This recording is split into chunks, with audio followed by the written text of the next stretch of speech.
Computer engineer police कप्तान घुले सुशील चंद्रभान का नया प्लान।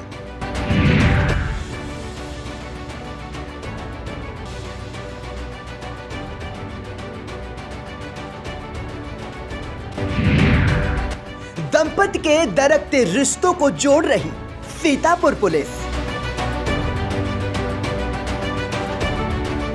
पति पत्नी या पारिवारिक रूप से जो झगड़े होते हैं उनको आपसी समझौते से बात करके सुलझाने का प्रयास किया जाता है। ये प्रयास रहता है कि कोई फैमिली बनने में काफ़ी साल लगते हैं, टूट बहुत छोटे से झगड़े से जाती है। अगर उनको बिठा करके बात करके अगर हम उनके परिवार को बचा सकें, बच्चों का भविष्य देखते हुए अगर उनको एक दूसरे से मिला सकें, तो इससे बड़ा कोई अच्छा कार्य नहीं हो सकता। 10,000 ई रिक्शों का जाल, जाम के झाम से निपटने का क्या है प्लान? ई रिक्शा काफ़ी हर जनपद में हो चुके हैं और सीतापुर में भी आप देखेंगे तो लगभग पूरे जनपद में 10,000 के आसपास ई रिक्शा है और शहरी एरिया में भी काफ़ी उसमें ई रिक्शा है। और उनकी सुव्यवस्थित चीज़ें न होने के कारण कई बार चौराहों पे जाम की स्थिति तैयार होती है। एक तरफ हमें उनकी रोटी को भी हार्म नहीं करना है, उनके भी अपने एम्प्लॉयमेंट का साधन है उसको जारी रखना चाहिए। एसपी की पहल, प्रधानों के सहयोग से तीसरी आंख रखेगी गांवों पर नजर। हम गांव-गांव में भी प्रधानों को इसमें प्रेरित करें कि वो उनके ग्राम पंचायत में जो पैसा आता है उसके माध्यम से एक 4 या 5 कैमरे का सिस्टम वो अपने ग्राम पंचायत में लगा ले। इतना अगर हर प्रधान उसके ग्राम पंचायत में कर लेगा तो मुझे लगता है उसके ग्राम में भी अगर कोई चोरी की घटना है, हम एक बार सभी प्रधानों से एक बार पुनः कनेक्ट होंगे गाँव में।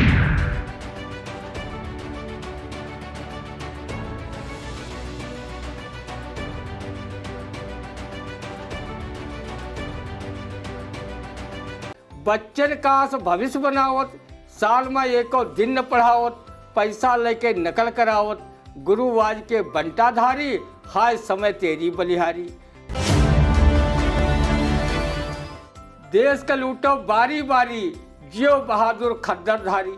पहली बरखा में स्कूल ढहेगा, वही के नीचे टीचर रहेगा, तोहरे पुतवा के ठेकेदारी, जियो बहादुर खद्दरधारी, देश का लूटो बारी बारी।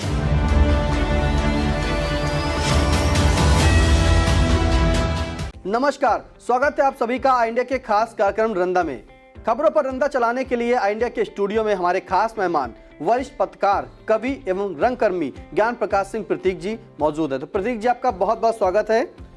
आज पहले खबर पर ले चलते हैं, जहां खड़ी डीसीएम से टकराई वैन, 7 शिक्षक घायल। घने कोहरे में कल्ली चौराहे के पास सिधौली मिश्रिक मार्ग पर हुआ हादसा, वाहन के उड़े परखच्चे। क्या कहता है रंदा, सुनते हैं। भगवान का लाख लाख शुक्र है कि इतने बड़े वाहन दुर्घटना में रंदा सरीखे शिक्षकों के 7 गुर्जन घायल तो हुए, लेकिन उनके प्राण पखेरु उड़ने से बच गए। रंदा उनके शीघ्र स्वास्थ्य लाभ की कामना परम पिता परमेश्वर से करता है। इस घटना से साबित हो गया कि युग निर्माण करने की शक्ति रखने वाले हमारे गुर्जन कितने कर्मठ और कर्तव्यपरायणता के प्रति ईमानदार हैं, जो घने कोहरे और भीषण ठंड में भी वैन पर सवार होकर स्कूल जा रहे थे।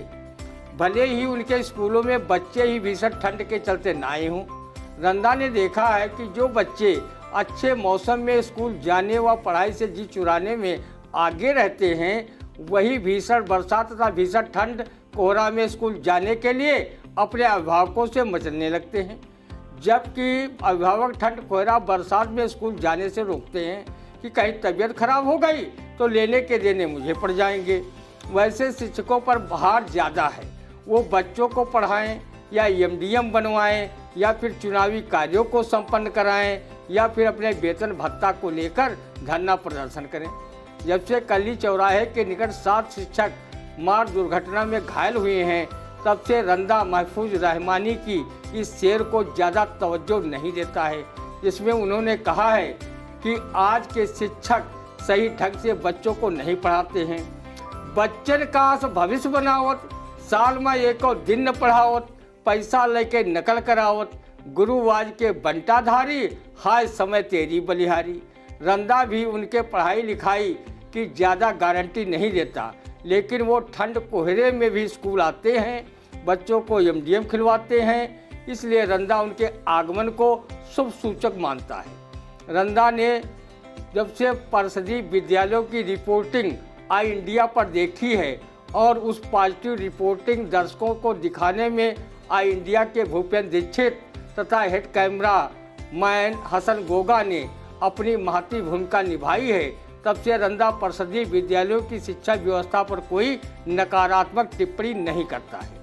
रंदा भी अगले शिक्षा सत्र में परिषदीय विद्यालय में अपना नाम लिखवा कर देखेगा कि बिना पुस्तकों के पढ़ाई व छमाही परीक्षा छात्र कैसे देते हैं।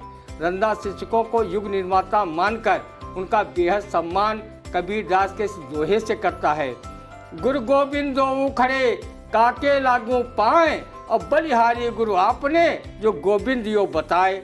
कबीरा हर के रूठते गुरु के शरणय जाए, कहा कबीर गुरु रूठते हर नहीं होत सहाय। बिल्कुल, आपने सुना कि रंदा ने क्या कहा उस हादसे पर। दूसरी खबर, जहां कांग्रेस के प्रांतीय अध्यक्ष नकुल दुबे ने सरकार पर साधा निशाना, ईस्ट इंडिया कंपनी लाने गए यूपी वाले, क्या कहता है रंदा, सुनते हैं। ईस्ट इंडिया कंपनी लाकर देश पर राज करने वालों को जब आज़ादी के दीवानों ने कांग्रेस की अगुवाई में आंदोलन चलाकर जेल जाकर गोली डंडे खाकर व फांसी पर झूलकर उन्हें 7 समुंदर पार भगाकर दम लिया था, तो जिस ईस्ट इंडिया कंपनी को यूपी के सरकारी नेता लाने गए हैं, अगर ये कंपनी फिर से भारत को गुलाम बनाने का कुचक्र रचे तो उसे भगाने के लिए आप जैसे दल बदलू कांग्रेसी हैं ही। चिंता की कोई बात नहीं है। भारत कोई जेब में रखकर भागने वाली चीज़ नहीं है। यहाँ अनेकता में एकता है। ये सूफी संतों चिंतकों विचारकों का देश है। इसी आज तक कोई आक्रांता इसे मिटा नहीं सका, तो ईस्ट इंडिया कंपनी भारत का क्या बिगाड़ लेगी। किसी कवि ने भी कहा है, गोरी गजनी गुलाम लोधी कर न सके बिस्मार जिसे, मिटा न पाई नादिर शाही तैमूरी तलवार जिसे, तहस नहस कर सका न औरंगजेबी अत्याचारी, अब कोई बलवान नहीं, प्यारा हिंदुस्तान कभी सह सकता है अपमान नहीं। प्यारा हिंदुस्तान कभी सह सकता है अपमान नहीं। अगली खबर, जहां पीएम नरेंद्र मोदी की सांसदों से है अपील, मोटा अनाज खाएं और प्रचार भी करें। अंतर्राष्ट्रीय मोटा अनाज घोषित होने को बताया देश के किसानों के लिए बड़ा अवसर, क्या कहता है इस अवसर पर रंदा, सुनते हैं। पीएम साहब, आप चिंता न करें। जब अधिकांश सांसद विधायक विकास व निर्माण कार्यों में अपनी सांसद व विधायक निधि में मोटा कमीशन खा सकते हैं, तो बेचारे मोटा अनाज भी खा लेंगे और इसका प्रचार भी खूब करेंगे, लेकिन अपने मोटे कमीशन का जिक्र कभी जनता के सम्मुख नहीं करेंगे। लेकिन जब जनता तो सब जानती है कि अमुक विकास कार्यों व निर्माण कार्यों में खूब कमीशनबाजी हुई है। जनता जानती है अगर कमीशनबाजी का खेल न चलता होता तो सड़कें 1 साल में ही न टूटकर गड्ढों में तब्दील हो जाती और न अनेक पुल लोकार्पण के चंद दिन में ही धराशायी हो जाते। हमारे देश के अनेक पीढ़ियों ने मोटे अनाज खाए, लेकिन उसका प्रचार कभी नहीं किया। अब आप कहते हैं तो रंदा सरीखे लोग मोटे अनाजों का प्रचार भी करेंगे।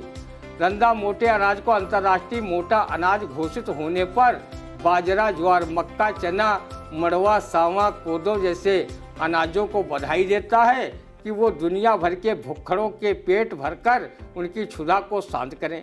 निर्माण कार्यों में कमीशन खोर सांसदों, विधायकों व संबंधित अधिकारियों को रंदा कवि रफीक सादानी की इन काव्य पंक्तियों से उनका पराये दिल से स्वागत करता है। देश का लूटो बारी बारी, जियो बहादुर खद्दरधारी, पहली बरखा में स्कूल ढहेगा, वही के नीचे टीचर रहेगा, तोहरे पुतवा के ठेकेदारी, जियो बहादुर खद्दरधारी, देश का लूटो बारी बारी। जियो बहादुर खद्दरधारी, देश को लूटो बारी बारी। बिल्कुल, आपने सुना कि किस तरह से रंदा ने जो है प्रधानमंत्री नरेंद्र मोदी के द्वारा कहा गया है कि मोटा अनाज खाएं और मोटे अनाज का प्रचार करें। अगली खबर, जहां सपा के वरिष्ठ नेता शिवपाल सिंह यादव ने कहा, पद मिले ना मिले आजीवन सपा के लिए करूंगा काम। शिवपाल सिंह यादव पर क्या कहता है रंदा, सुनते हैं। आदरणीय शिवपाल जी, आपके इस बयान से रंदा आपके दिल की बेकरारी समझ सकता है, लेकिन थोड़ा सब्र रखो, क्योंकि बड़े बुजुर्गों ने कहा है कि सब्र का फल मीठा होता है। जब आपके भतीजे व सपा सुप्रीमो अखिलेश यादव ने आपको पुनः पार्टी में शामिल कर साइकिल चुनाव चिन्ह हाथों में थमा दिया है तो एक न एक दिन कोई पार्टी का पद भी आपके नाम के साथ चस्पा कर देंगे। जब आप द्वारा स्वयं बनाई गई पार्टी प्रसपा का सपा में विलय कर दिया है तो अब सेवा भी सपा की ही करनी पड़ेगी। बिल्कुल, सेवा जो है सपा की ही करनी पड़ेगी क्योंकि प्रसपा का सपा में विलय कर दिया गया है। अगली खबर, जहां सिदौली कोतवाली पुलिस ने बाड़ी के मोहल्ला कटरा में जुआ खेल रहे 6 जुआरियों को गिरफ्तार किया। क्या कहते हैं रंदा, सुनते हैं इन जुआरियों पर। दरअसल सुदामा चरित्र लिखने वाले कवि नरोत्तम दास के जन्म स्थान बाड़ी, जहाँ पर साहित्यिक व धार्मिक माहौल होना चाहिए, वहाँ जुआरी हार जीत की बाजी लगाकर इस महान कवि की जन्मस्थली को कलंकित कर रहे हैं। 17वीं शताब्दी के महाकवि रहे नरोत्तम दास ने 16 कलावतारी भगवान श्री कृष्ण और उनके सहपाठी रहे निर्धन सुदामा की मित्रता का जो भावपूर्ण वर्णन चित्रण किया है, ऐसा सुंदर वर्णन किसी ग्रंथ या पुस्तक में मित्रता को लेकर नहीं लिखा गया है। द्वारिकाधीश भगवान श्री कृष्ण ने अपने निर्धन मित्र सुदामा के पैर धोते समय उनके पैरों में कांटों के जाल देखकर खूब रोए थे, जिसका वर्णन नरोत्तम दास ने कुछ ऐसे किया है। ऐसे बिहाल बिमाइन सो पग कंटक जाल लगे पुन जोए, हाय महादुख पाए सखा तुम आई तय न कि तय दिन खोए। देखी सुदाम की दीन दशा करुणा कर करुणा निधि रोए, और पानी पर रात को हाथ छुयो नहीं नैनन के जल सो पग धोए। कहो जुआरियों ने पुलिस की गिरफ्तारी से बचने के लिए रंदा के प्रस्तोता की ये व्यंग रचना पुलिस को नहीं सुनाई। जुआ खेलना एक कला है, जुआ खेलना एक कला है और कला में पारंगत होना क्या बुरा है। द्वापर में जो थे युधिष्ठिर धर्मावतार, इसे खेला और कहा जुआ युद्ध व्यापार, फिर करे तो लागे पार। फिर करे तो लागे पार, ये जुआरियों के लिए जो है रंदा ने कहा है। अगली खबर, जहां परिवहन मंत्री दयाशंकर ने कांग्रेस नेता व सांसद राहुल गांधी पर निशाना साधते हुए कहा कि यूपी में राहुल गांधी से ज्यादा ओपी राजभर प्रभावशाली। क्या कहता है रंदा, सुनते हैं। ओपी राजभर यूपी में प्रभावशाली न होते तो वो 2017 में योगी आदित्यनाथ के नेतृत्व में बनी यूपी सरकार में कैबिनेट मंत्री क्यों बनते, और अपनी ही सरकार को पानी पी पी कर वो क्यों कोसते।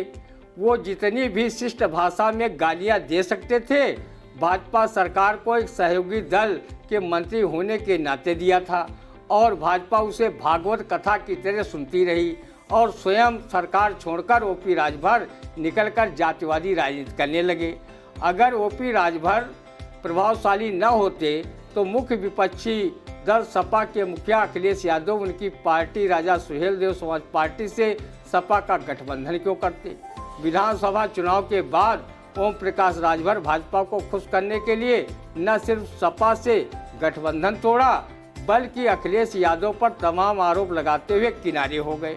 भाई दयाशंकर जी, आपकी ओपी राजभर पर की जा रही दया भी जगजाहिर है।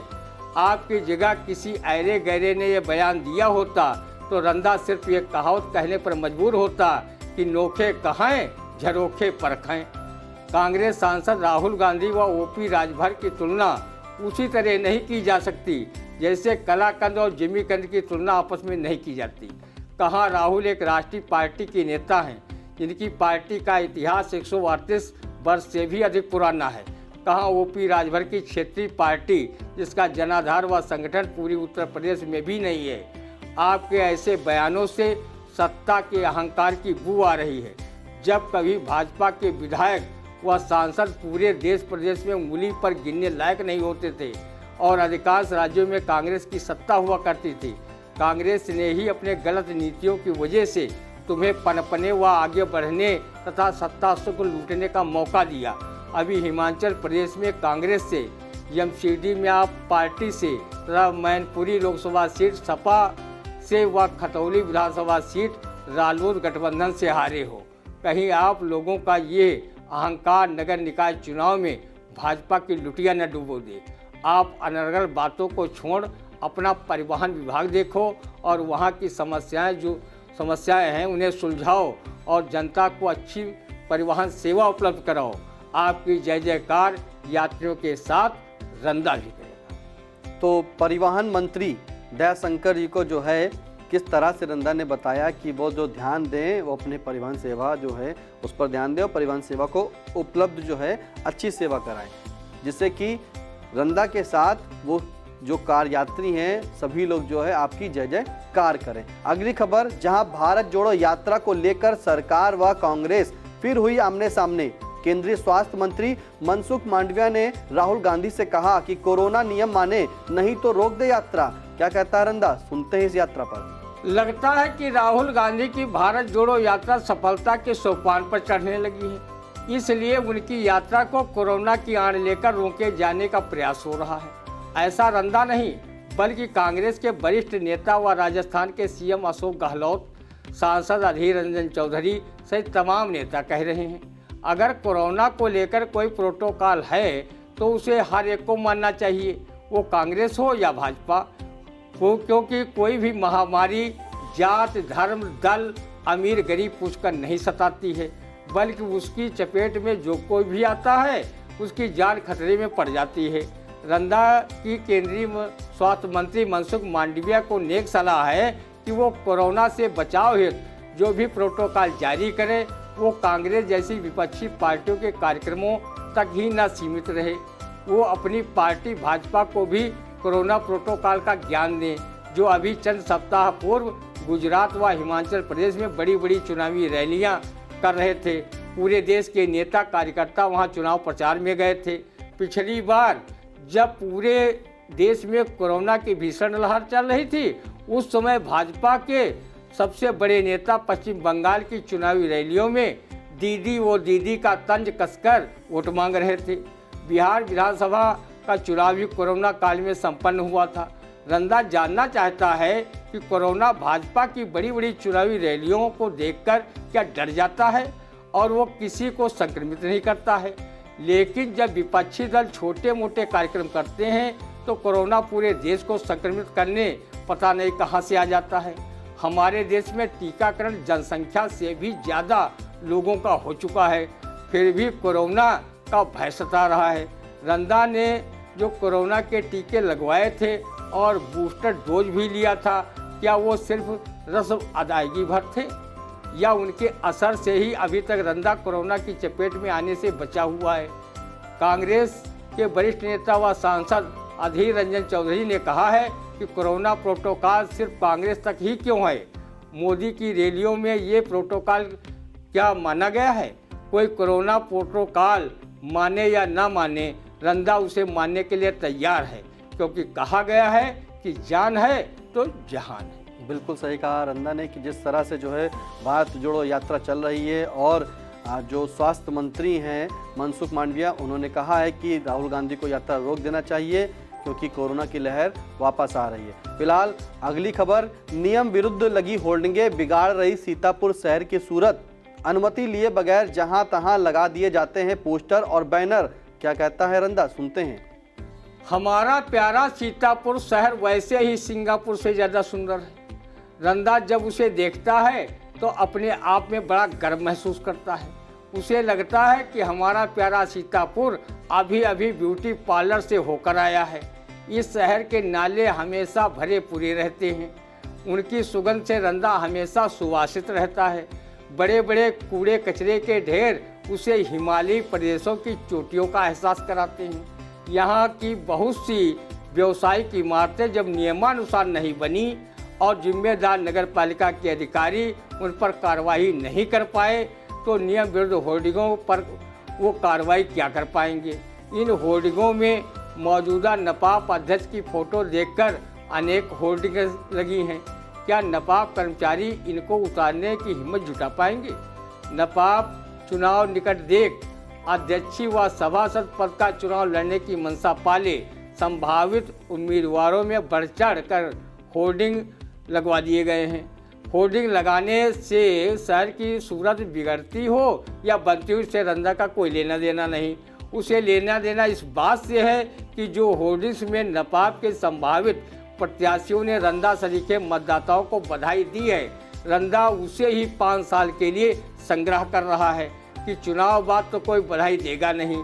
उस समय अगर कहीं बधाई की आवश्यकता महसूस हुई तो संग्रह की गई बधाइयों को निकालकर स्वयं ग्रहण कर लेगा।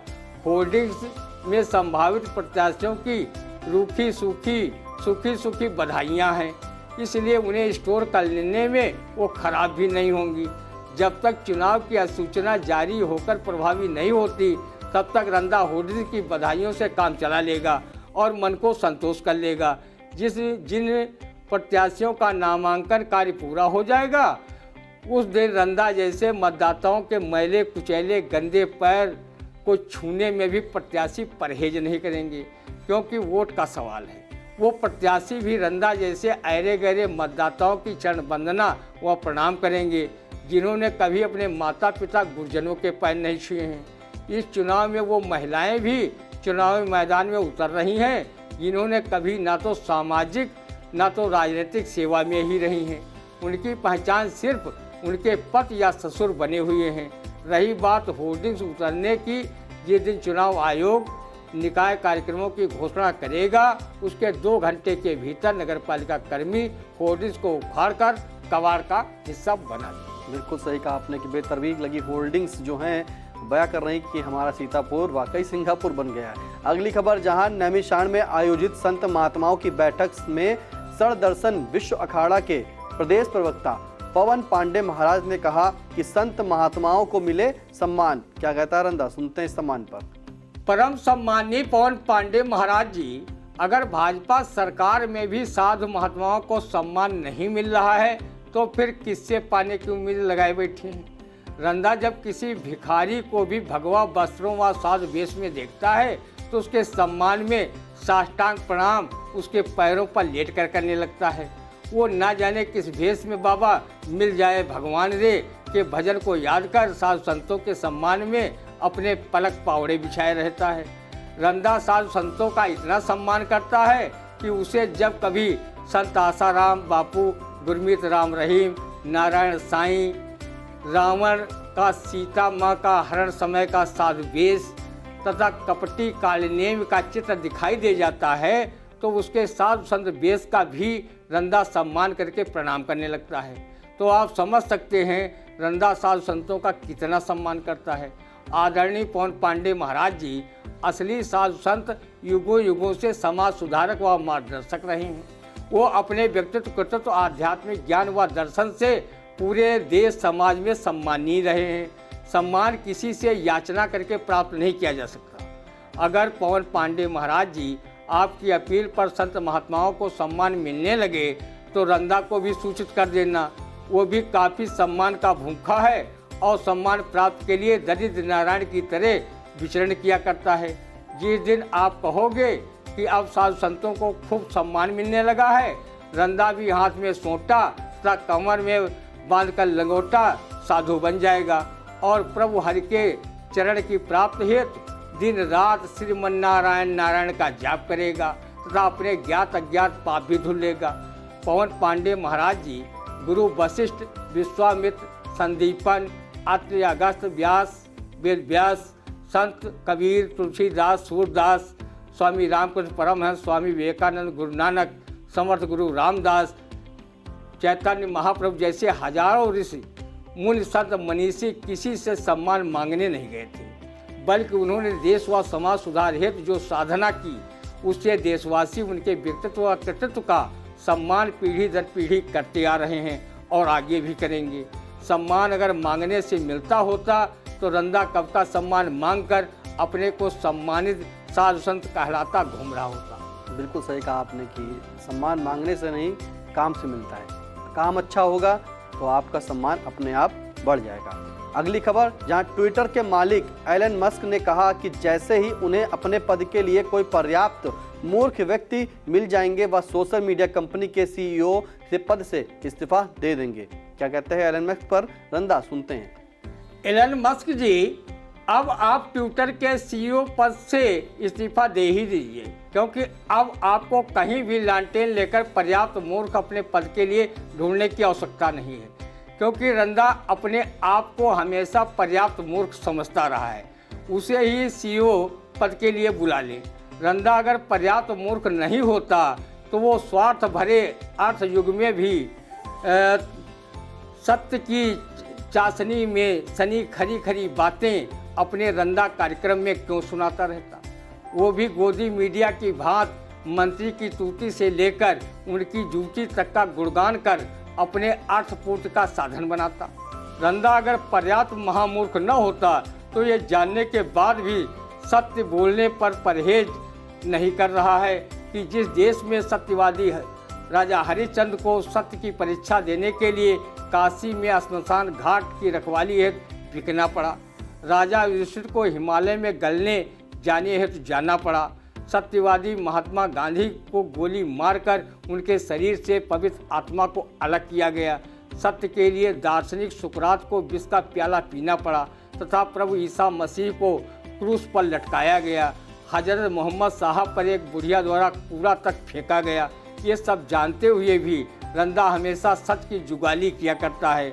आजकल चाहे नेता हों या अधिकारी या बड़े व्यवसायी, सत्य बोलने वालों की जगह उनके चमचे चाटकारों को ज़्यादा पसंद करते हैं, क्योंकि वो भी एड़ी उठाकर झूठ बोलने में निपुण होते हैं, इसलिए उनकी झूठ से यारी रहती है। चुनाव के दौरान बड़े बड़े नेता बड़े करीने से झूठ बोलते हैं और वोट के लिए झूठी लोग लुभावन वोटर फंसावन वाली घोषणा करते हैं। चुनाव जीत जाने के बाद रंदा सत्यभाषी होने की वजह से फटे हाल घूमा करता है, लेकिन वो हमेशा सत्य हरिश्चंद्र पर लिखा गया प्रसिद्ध साहित्यकार भारतेंदु हरिश्चंद्र का ये दोहा हमेशा याद रखता है। सूर्य टरे चंद्रा टरे, टरे जगत व्यवहार, पर दृढ़ श्री हरिश्चंद्र का टरे न सत्य विचार। रंदा ने एहसास किया है कि धन बहुत कुछ होता है पर सब कुछ नहीं होता। झूठ फरेब से कमाया धन एक दिन बर्बादी का कारण बनता है। महात्मा गांधी ने कहा था, सत्य की कमाई ही सच्ची कमाई है। एलन मस्क जी, अब आप समझ गए होंगे कि रंदा वास्तव में पर्याप्त महामूर्ख है। इसमें मूर्खता की सारी योग्यताएं हैं, इसलिए आप अपना सीईओ के पद पर उसे बनवा दीजिए। फिर देखते हैं कि ट्विटर पर कौन माई का लाल नेता अधिकारी झूठ परोसते हैं और देश व समाज को गुमराह ट्विटर अकाउंट के माध्यम से करते हैं। या तो वो ट्विटर अकाउंट उनके बंद कर देगा या झूठ परोसने वालों से हाथ जोड़कर सोशल मीडिया के दूसरे प्लेटफार्मों पर झूठ परोसने के लिए भेज देगा। आप रंदा को ट्विटर का सीईओ इसलिए नहीं बनाएंगे क्योंकि आपने महाकवि कालिदास के बारे में कहीं पढ़ लिया होगा कि वो कवि बनने के पूर्व महामूर्ख थे। जिस पेड़ की डाली को काट रहे थे उसी पर बैठे हुए थे। यही कालिदास आगे चलकर अभिज्ञान, शाकुंतलम, मेघदूतम, कुमार संभव जैसे ग्रंथ लिखे। एलन मस्क जी, रंदा छुटभैया कवि जरूर है पर उसमें बुद्धिमान बनने के चांस 0 हैं। वो उन कवियों शायरों जैसा भी नहीं है जिनके बारे में मशहूर शायर महफूज रहमानी ने ये शेर कही है गला जिसका वही शायर बड़ा, है गला जिसका वही शायर बड़ा, रहता है स्टेज पर घंटों खड़ा। कुछ लतीफ़े झूठे सच्चे झोंक कर, लेता है पेमेंट भी सबसे बड़ा। बिल्कुल जिस तरह से बताया रंदा ने, झूठे सच्चे झोंक कर लेता है पेमेंट भी सबसे बड़ा। कैसा लगा रंदा का खास कार्यक्रम कमेंट करके जरूर बताइएगा। और अगली बार फिर आपसे अगले रविवार सुबह 8:30 बजे मिलेंगे। इंडिया चैनल को हमारे सब्सक्राइब करिए, लाइक करिए, कमेंट करना ना भूलें। अब दीजिए इजाजत, नमस्कार।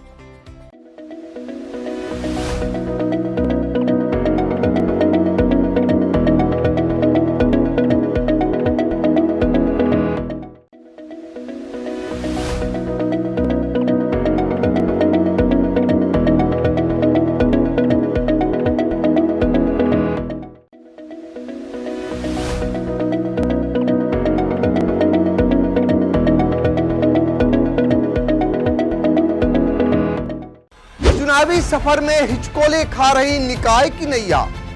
वोटर बनेंगे आखिर किसके खेवैया।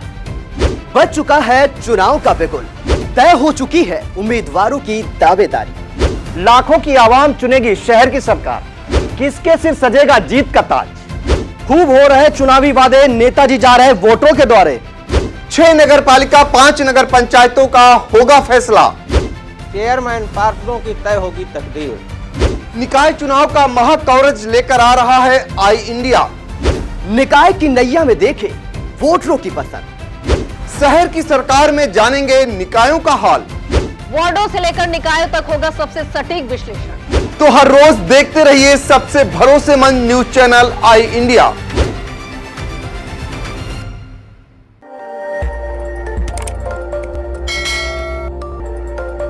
खबर आपकी, नजर हमारी। देखते रहिए आई इंडिया।